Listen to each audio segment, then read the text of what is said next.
So this is the first movie I've seen in a while, completely blind. I walked into this screening not having seen a trailer, not having seen a movie poster, not having seen any interviews, not having read the synopses. I had no idea what genre this film was even before watching it. The only thing I knew was that Alex Skarsgard was in the movie. So let's just dive right in. The good. So Barbarian has some pretty smart casting throughout the movie. The cast themselves, they all act their parts really well, but the casting director took a keen eye to the selection. So obviously we've got Richard Brake and Bill Skarsgård. They both have a lot of great experience in the horror genre.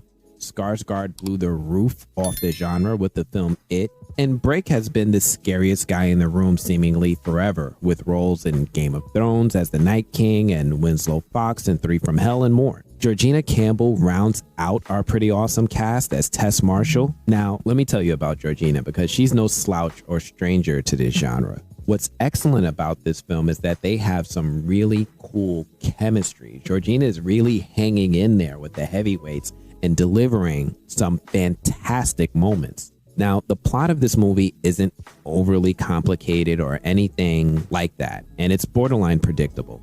Justin Long is in this film as well. Did I mention Justin? I didn't know how much I missed seeing Justin in films, and I really enjoy him going through the stereotypical horror film tropes. I love this new trend that horror movies are doing by taking concepts and ideas that we see all the time in horror films. Like, you just know what's going to happen, but they have this new thing they do where they just take that idea and they switch things up. This makes things a little bit more meta. It injects a little bit of dark humor in those moments when you see it, but it also ultimately makes things feel fresh. There's this moment where Georgina is just looking down these stairs that look like they're in a dark hallway, and you know there's danger at the bottom of these stairs. And I know in my screening, the audience just kind of like erupted in laughter as she started walking down the stairs. And it's because we know, right? We see these things in the movies all the time and we just know. They really use these moments and they make them entertaining with their creativity. And I really enjoyed that.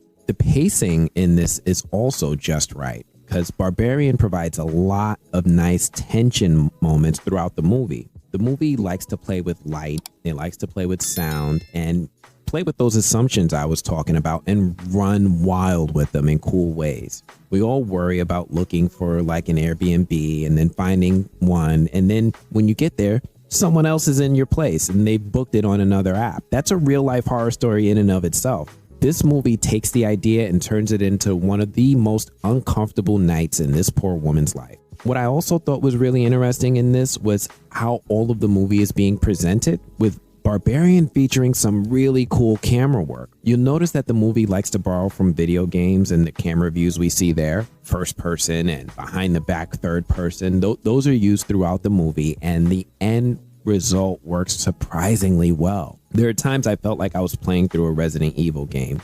And it really was cool to see our protagonist go through these dark hallways and some other messed up situations with these cool camera angles. If you pay close enough attention, you'll even notice that the film even pays a shout out or a tribute to Jordan Peele when it's going through these moments. I won't spoil it beyond that, but keep an eye out for it. Now let's talk about the bad. The backstory is a little far-fetched. Now, Barbarian wants you to believe that, the ends justifies the means. It doesn't matter how we got here as long as we're here, and it wants you to suspend belief in the backstory. I get it. It tries to do this, but the movie loses me when we learn the history of the characters and their motives. Not only is it disappointing, it's actually a little silly.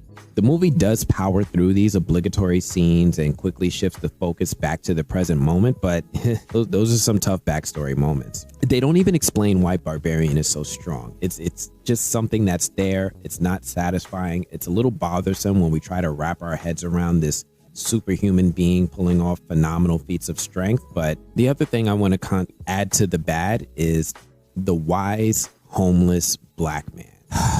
This is just nope, never mind. I'm not going to go there. Just nope.